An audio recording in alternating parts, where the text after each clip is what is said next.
बहुत पुरानी बात है। शामपुर राज्य में चंद्रसेन नाम का एक राजा रहता था। वो अपने प्रजा से बहुत प्यार करता था। उसके न्याय प्रियता का चर्चा पूरे राज्य में था। राजा चंद्रसेन के पत्नी का नाम रूपा था और वो बहुत ही सुंदर थी। अपने माँ बाप के एकलौती संतान होने के कारण उसे बहुत प्यार मिलता था, जिसकी वजह से वो अहंकारी हो गई थी। ठंड की मौसम थी। एक दिन रानी अपने सहेलियों के साथ नदी में नहाने जाती है। बहुत ज्यादा ठंड थी। नहा के लौटते समय ठंड से रानी का शरीर कांपने लगा। वो इधर उधर देखने लगी तो पास में ही उसे एक झोपड़ी दिखाई दी। ये देखकर रानी अपने सखियों से बोलने लगी, आओ सखियों, इस झोपड़ी को जला के आग सेकते हैं। उनमें से एक सखी बोलती है,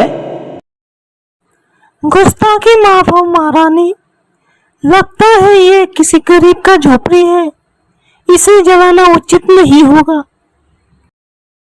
उसके बाद पर रानी बोलती है, खैर का ही तो बना हुआ है, चल जाएगा तो क्या होगा, जरूरत हुआ तो नया बना देंगे। और फिर झोपड़ी में आग लगा दी गई। और आग सेकने के बाद रानी अपने सखियों के साथ राजमहल वापस आ जाती है। वो झोपड़ी असल में एक गरीब ब्राह्मण का था। जब ब्राह्मण को पता चला कि रानी आग सेकने के लिए उसके झोपड़ी को जला दिया, तो ब्राह्मण को बहुत दुख हुआ और वो ये सब बताने के लिए राजा चंद्रसेन के पास पहुंच गए। राजा को यह सब सुनकर बहुत दुख हुआ कि उसके रानी ने आग सेकने के लिए एक गरीब ब्राह्मण का घर जला दिया। राजा चंद्रसेन ने महारानी को राज दरबार पे बुलाया और बोला, महारानी, आपने ये क्या किया? एक गरीब ब्राह्मण का घर जला दिया। क्या आपको ये शोभा पाता है? उस पर महारानी बोलती है कि एक खीर की झोपड़ी के कारण इतना बात, जला दिया तो क्या हुआ, नया बनवा दूंगी। रानी के बात पर राजा चंद्रसेन बोलता है, महारानी, आप ये मत भूलिए, आप महाराजा चंद्रसेन के पत्नी हो। आपने एक गरीब ब्राह्मण का घर जला के उसे बेघर कर दिया है। आपको इस गलती का सजा भोगना होगा, तभी इस गरीब ब्राह्मण के साथ न्याय होगा। आपको इनका झोपड़ी फिर से बना देना होगा, वो भी अपने खुद के मेहनत से।